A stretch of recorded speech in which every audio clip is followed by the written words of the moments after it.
else will break your heart. I'm never gonna hold you back. I'm always gonna have your back. So try to remember that. Hello, beautiful people. Bobby the Awesome here. Welcome to 321 No Kiddin. Yay. This is one of I was out of sorts on the day that this should have been recorded. Not feeling well. So it's one of my makeup shows. And thank you for being patient while I get this out here. But my intention is to get all the dates up so that next year, this time on October 30th, we can listen to this and reflect back about what the reading is for that day and, see if we've grown or learned or if we need to hear it for whatever reason. So here goes with October 30th. Pat V says, my forgiveness may not mean anything to you, but it means everything to me. Forgiveness of others is necessary to our well-being too. If we don't forgive, we are the ones who carry the pain, not those we resent. Our recovery program depends on our ability to let go of anger, resentment, and hurt. So our lives depend on being able to forgive others, even if it means nothing to them. We've all known people who cling to old anger and old sorrow, hoarding pain the way a miser hoards gold. There are people in the middle age who still willingly hate their parents for things that happened in childhood, who stubbornly refuse to try to forgive the past. These people are doomed to live in it. Some of us fear forgiveness means opening ourselves up to pain again, or that it means we have to let them hurt us anew. That's not true. We can forgive someone and still know they are dangerous to us or our recovery. We can forgive someone and walk away, never look back. But with forgiveness, we let go of the anger and with it the hurt. When we forgive, we are no longer victims. Today, help me let go of anger and resentment. This is such a gift. If you can learn how to forgive and release that anger and resentment, you are giving yourself the biggest gift you can ever give yourself. No lie. Wow. So the two biggest examples of this in my life have to do with the guy and the bio dad. And those were two of the hardest people for me to ever forgive. And why I know this is the biggest gift is because I gave them both forgiveness this year, and it was monumental in my development and in who I'm becoming and why I'm such a believer that this is true. I mean, the first line, forgiveness of others is necessary to our well-being. It totally is. Now, I didn't know this at the time, and I had to process it and probably didn't get to true forgiveness till the other side, till after he passed away. But hanging on to all that resentment and hurt and anger and disappointment and all the shit that went through it with how I valued myself and my perception when it came to guys, like all the things that were involved in forgiving my biological father. Once I figured out that he was an addict too, I need to be very clear. This is not like a get out of jail free card, okay? That's not what forgiveness is. And I think it says this. Some of us fear forgiveness means opening ourselves up to pain again and that they can hurt us again. Well, obviously, in this case, he couldn't because he was gone already. But the freedom I gained when I was just like, you know what? I don't want to say it's not his fault. His actions were his actions. And geez, I'm trying to find the right words, so bear with me here.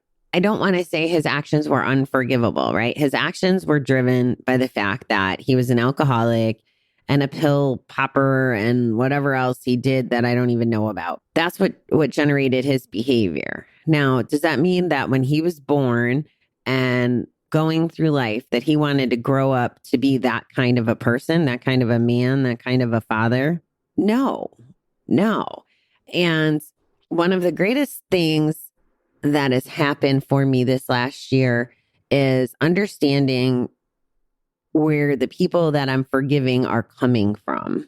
Okay. So in his case, there was a lot of mental illness on that side of the family. So let's say that, I'm not a doctor, but let's say that maybe he suffered from the schizophrenia that I believe his father did, or, just general depression, mental illness, all those things. So he was then using the alcohol and drugs to soothe his pain and not knowing that it was impacting, or maybe not caring because it was just a matter of survival for him, whatever. Like I could paint the picture however it is in my head. And all of that makes me feel a little better because I need to give him a little bit of a break because it was his circumstances and his shit. I don't believe in any part of me that he said, I don't want to be a good father.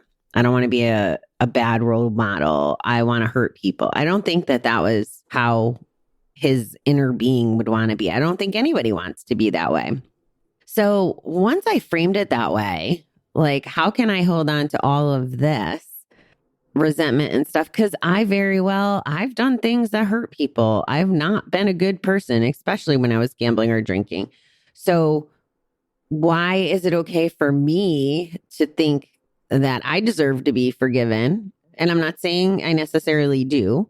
I've been fortunate enough that I think I have been forgiven for things that I've done, but why am I more entitled to it than him? Because I found recovery, because whatever. Like, I don't know. I don't know how all that works out. I just know that it's not fair, and that to give myself the peace, because it's not really about the other people, right? It wasn't to make him feel better, because I didn't really forgive him completely until after he was gone. So he doesn't even know I forgave him.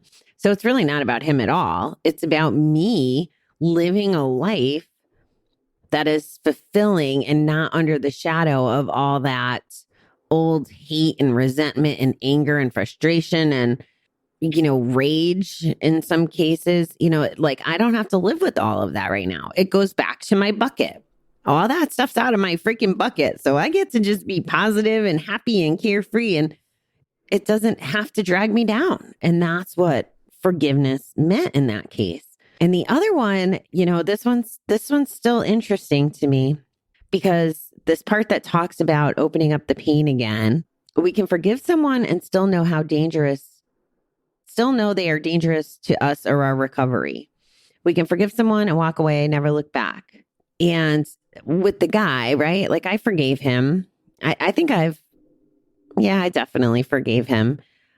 I'm trying to think of when exactly. And I don't know if it's when we started communicating again or even before then, because I had always sent him gratitude and love and well wishes, even when I wasn't speaking to him. Now, do I think that I would ever, and I'm not saying this would happen, but do I think that I would ever put myself in, and I think about this and I talk about this all the time, like, would I ever go back to him if circumstance presented himself? And here's what I don't know. And this is how I look at it. And it's kind of, I guess, I don't know if it's relevant to forgiveness or not, but it feels this way about opening ourselves back up to the pain.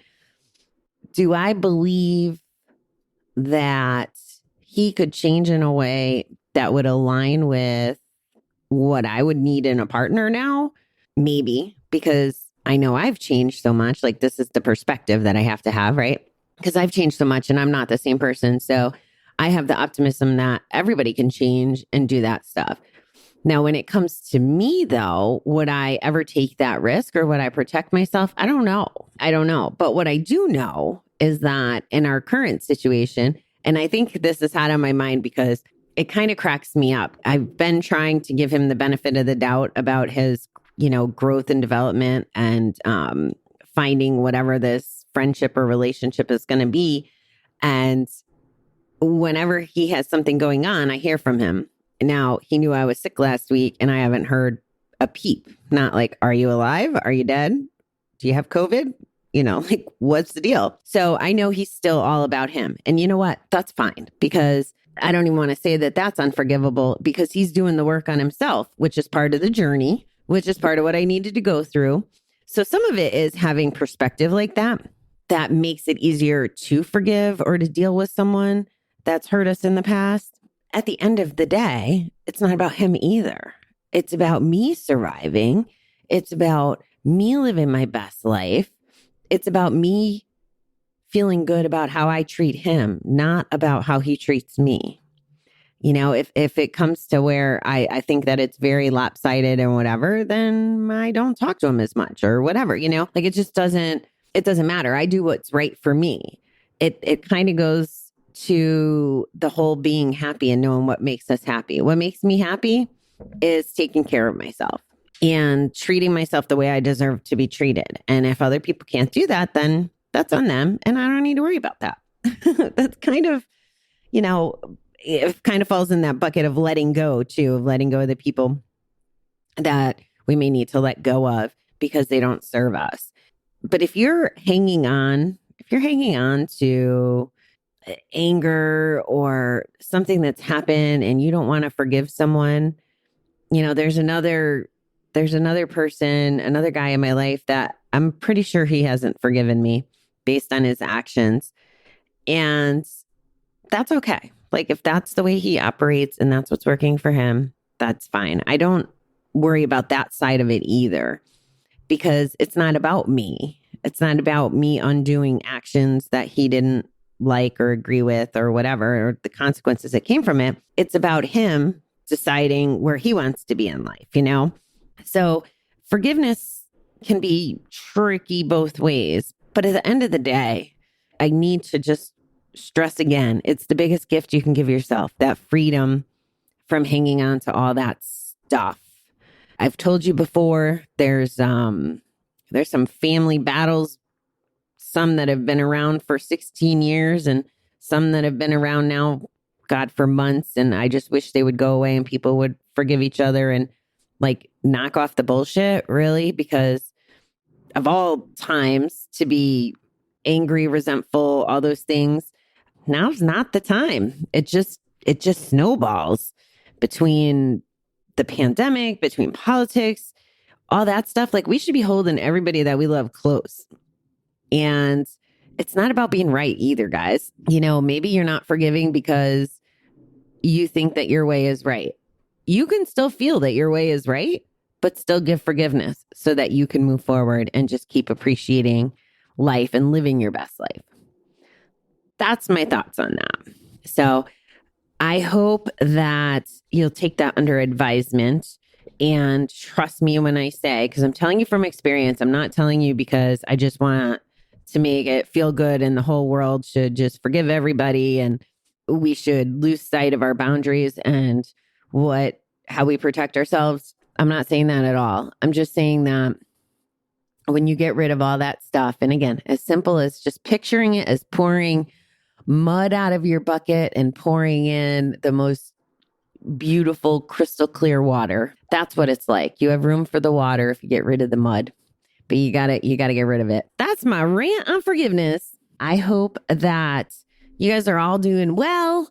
I'll ask you if you would kindly, leave me a rating, a review if you're enjoying the show.